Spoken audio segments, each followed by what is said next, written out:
Hello everyone, आज के इस वीडियो में मैं आपके साथ डिस्कस करूंगी कि अगर after completion of Microsoft Excel आप जॉब इंटरव्यू के लिए जा रहे हो और आप ऐसे जॉब के लिए जा रहे हो यहाँ पर माइक्रोसॉफ्ट एक्सेल स्किल की रिक्वायरमेंट है, तो आपको कैसे कैसे इंटरव्यू क्वेश्चन पूछे जा सकते हैं। देखो, इंटरव्यू क्वेश्चन तो बहुत टाइप के होते हैं और डिपेंड भी करते हैं कि आप कैसे जॉब के लिए जा रहे हो, उसके अकॉर्डिंग वेरी हो सकते हैं। बट मोस्ट ऑफ कैंडिडेट्स को जो top 5 interview question related to Microsoft Excel पूछे जाते हैं वही मैं डिस्कस करने वाली हूँ। सो विदाउट फर्दर डिले देखते हैं कौन कौन से ऐसे इंटरव्यू क्वेश्चंस होते हैं। फर्स्ट ऑफ ऑल जो क्वेश्चन होता है वो पूछा जाता है वी लुकअप। वी लुकअप तो ऐसा है कि वो हर इंटरव्यू एक्सेल के इंटरव्यू में पूछा ही जाता है। क्या पूछा जा सकता है कि वी लुकअप का यूज़ क्या है, उसका आपको सिंटैक्स पूछा जा सकता है, उसकी लिमिटेशंस पूछी जा सकती हैं और उसका सल्यूशन पूछा जा सकता है। वी लुकअप क्या करता है कि जो हमारा लार्ज डेटा होता है उसमें कोई वैल्यू आपने सर्च करनी है, देन उस केस में हम वी लुकअप को यूज़ करते हैं। एंड वी लुकअप का सिंटैक्स क्या होता है, मीन्स उसमें कौन कौन से आर्गूमेंट्स होते हैं। अगर मैं वी लुकअप फॉर्मूला लगाती हूँ तो सबसे पहले वो मुझे पूछता है लुकअप वैल्यू कि आपको क्या देखना है, इस डेटा में से क्या देखना है।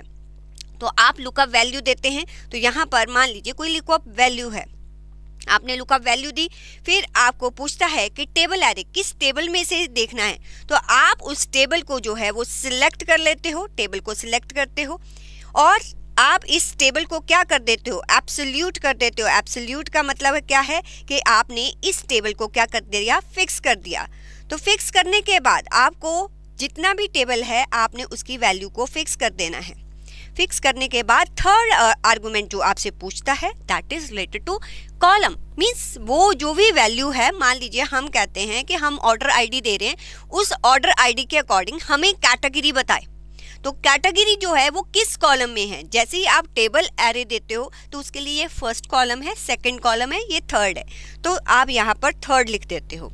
फिर आपसे पूछता है कि आपको रेंज लुकअप में आपको जो वैल्यू रिटर्न करनी है वो कैसे करनी है, एग्जैक्ट मैच चाहिए या अप्रॉक्सीमेट मैच चाहिए। तो एग्जैक्ट मैच का मतलब है कि जो आपने दिया है उसी के जो है बिल्कुल वही वैल्यू जो है उसके अगेंस्ट वो कॉलम को रिटर्न करेगा। बट अप्रॉक्सीमेट मैच होता है कि अगर आपने वैल्यू दी है 3000, तो 3000 अगर वहाँ नहीं है तो उससे ऊपर का वैल्यू अगर वहाँ पर 2995 भी है तो भी वो वैल्यू को रिटर्न करेगा। That is called approximate match. तो बाय डिफ़ॉल्ट अप्रॉक्सीमेट होता है। अगर आपको एग्जैक्ट मैच चाहिए तो यहाँ से आप उसको सिलेक्ट करोगे। उसको सिलेक्ट करने के बाद ये आपके आर्गूमेंट जो है वो कंप्लीट हो जाते हैं, फिर आप एंटर करते हो, उसके अकॉर्डिंग आपको वैल्यू जो है वो रिटर्न कर देता है। बट इसमें जो लिमिटेशंस है वी लुकअप की ऑलरेडी मैंने अपने सेपरेट वीडियोस में ये डिस्कस कर रखा है। वो वीडियोस वी लुकअप और एक्स लुकअप की आप चेक कर सकते हो। आज सिर्फ मैं बता रही हूँ कि आपको इंटरव्यू क्वेश्चन कैसा आ सकता है। तो यहाँ पर जो इसकी लिमिटेशन है वी लुकअप की वो है कि एक तो बाय डिफ़ॉल्ट ये अप्रॉक्सीमेट मैच को रिटर्न करता है। सेकेंड, ये आपका जो फाइंड आउट करता है, वैल्यू को फाइंड आउट करता है, वो लेफ्ट टू राइट करता है, वो राइट टू लेफ्ट नहीं कर सकता। थर्ड, अगर मैं इसका लिमिटेशन की बात करूं, अगर बीच में आप कोई न्यू कॉलम को इंसर्ट कर देते हो तो अपने आप वो जो है वो चेंजेस नहीं करता, जिसकी वजह से हो सकता है आप भूल जाओ, आपका जो रिजल्ट होगा वो रॉन्ग हो जाएगा। तो these are some limitation of VLOOKUP जो आपको डिस्कस करनी पड़ेगी, सिंटैक्स बताना पड़ेगा और आपको इसका सोल्यूशन भी देना है। इसका सोल्यूशन क्या है, x lookup.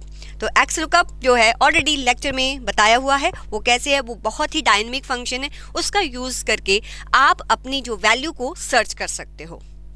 This is first interview question. Second interview question आपको आता है कि आप एब्सोल्यूट और रिलेटिव रेफरेंसेस के बारे में बताइए। तो अभी जब मैंने वी लुकअप लगाया था, जब मैंने यहाँ पर वी लुकअप लगाया तो यहाँ पर जो A1 to F12 दिया, इसके सामने डॉलर साइन है। डॉलर साइन मतलब एब्सोल्यूट का मतलब कि इस फॉर्मूला को आप कहीं भी तरफ से कॉपी करोगे तो ऑलवेज इसी रेंज को लेगा, रेंज चेंज नहीं होगी, एब्सोल्यूट होगी। एक होती है रिलेटिव रेफरेंस। रिलेटिव रेफरेंस का मतलब क्या होता है कि जो भी आप फॉर्मूला या फंक्शन लगा रहे हो, अगर आप नीचे को या लेफ्ट राइट कहीं भी कॉपी करोगे, उसके अकॉर्डिंग वो रेफरेंसेस चेंज होती जाएंगी। तो जब आप फाइनेंशियल मॉडलिंग करते हो तो ये रेफरेंस का आपको बहुत ही ज़्यादा ध्यान देना पड़ता है। तो रेफरेंसेस के रिगार्डिंग पूछा जाएगा तो ये आपको पता होना चाहिए। मिक्स्ड रेफरेंस के रिगार्डिंग भी वो आपसे पूछ सकता है। थर्ड जो इंटरव्यू क्वेश्चन आता है वो आपका आता है कंडीशनल फॉर्मेटिंग पर। कंडीशनल फॉर्मेटिंग क्या होती है कि आपको कुछ फॉर्मेटिंग्स ऐसी होती हैं जो ऑलरेडी यहाँ पर आपकी प्री डिफाइंड है, बाय डिफ़ॉल्ट हैं। यहाँ पर आप होम टैब पर जब जाते हो तो आपकी कंडीशनल फॉर्मेटिंग पर क्लिक किया तो यहाँ पर डेटा बार्स आपको लेनी है, तो उसके अकॉर्डिंग आपका फॉर्मेट हो जाता है, आपका डेटा फॉर्मेट हो जाएगा। आपको कलर स्केल्स लेना है तो कलर स्केल्स ले सकते हैं। आपको top bottom top 10 items, top 10% उसके अकॉर्डिंग देना है, वो है। आपको कोई आइकन्स देने हैं, उसके अकॉर्डिंग आपकी वैल्यूज़ जो है वो सेट हो जाएगी। लेकिन कंडीशनल फॉर्मेटिंग मीन्स आपको फॉर्मेटिंग करनी है, आपको कलर करना है, कुछ आइकन्स देने हैं, but based upon some condition. तो तब फॉर्मेटिंग, एक तो सिंपल फॉर्मेटिंग होती है, एक कंडीशनल फॉर्मेटिंग होती है। कंडीशनल फॉर्मेटिंग में कुछ प्री डिफाइंड है और कुछ जो कंडीशनल फॉर्मेटिंग है वो आप जो है अपना फॉर्मूला फंक्शन लगा के भी कर सकते हो। उसके लिए भी सेपरेट वीडियो मैंने बना रखा है, उसको आप चेक कर सकते हो। तो कंडीशनल फॉर्मेटिंग का आपको पता होना चाहिए। फिर आपका जो नेक्स्ट क्वेश्चन होता है, फोर्थ क्वेश्चन होता है, that is related to pivot table. Pivot table तो पूछा, एक तो वीलुकअप और पिवट टेबल, इस पर तो क्वेश्चंस आते ही आते हैं। पिवट टेबल जो होता है वो हमें अपनी डेटा को समराइज करने में, डेटा को एनालिसिस करने में काफ़ी हेल्पफुल होता है।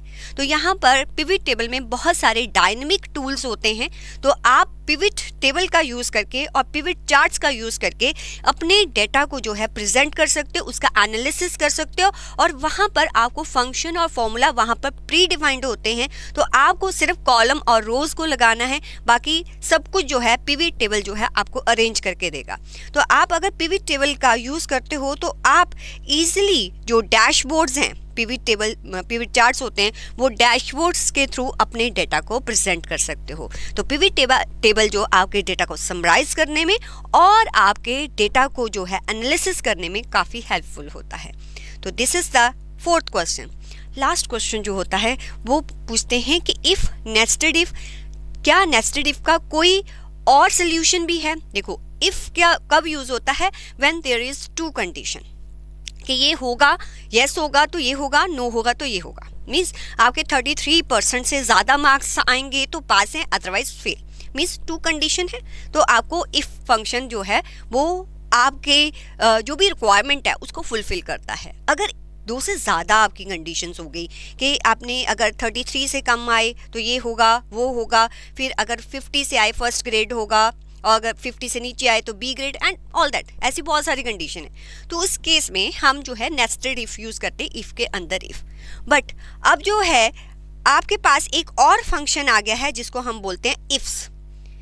इफ्स जो है वो काफ़ी अच्छा फंक्शन है जिसमें इतने सारे इफ़ लगाने की ज़रूरत नहीं है। अगर मेरे पास देखो ये मैंने लगाया इफ्स, IFS, आपको दोबारा बार बार नेस्टेड करने की ज़रूरत नहीं है, आप सिर्फ इफ्स का यूज़ कीजिए। आपने यहाँ पर किया कि अगर A2, ये वाला A2 यहाँ पर जो भी स्कोर लिखा हुआ है अगर 90 से ऊपर है, अबव है या इक्वल टू है तो A ग्रेड माना जाएगा। अगर वो 75 से ऊपर है, इससे तो नीचे होगा, ठीक है, 90 से नीचे होगा। फिर नेक्स्ट कंडीशन पे आएगा कि अगर वो ग्रेटर देन 75 है तो बी ग्रेड होगा। अगर उसका स्कोर जो है वो ग्रेटर देन 50 है तो सी ग्रेड। अगर 50 से ज़्यादा नहीं है, मीन्स लेस देन 50 है, तो एफ ग्रेड होगा। इफ्स लगा के आप नेस्टेड इफ फंक्शन जो करता है उसको इजीली यहाँ पर कर सकते हो। बस आपने कॉपी किया तो आपके सारे जो है वो ग्रेड्स आ गए, तो आपको इतने सारे इफ़ लगाने भी नहीं पड़े। तो ये मेन 5 क्वेश्चंस है जो आपको प्रिपेयर करने चाहिए अगर आप माइक्रोसॉफ्ट एक्सेल के इंटरव्यू में जा रहे हो। एंड अदर फंक्शंस भी पूछे जा सकते हैं, वो आपको देखना पड़ेगा उनकी मेन रिक्वायरमेंट क्या है, आपका जॉब प्रोफाइल कैसा है। तो इसी नोट पर okay, bye and take care.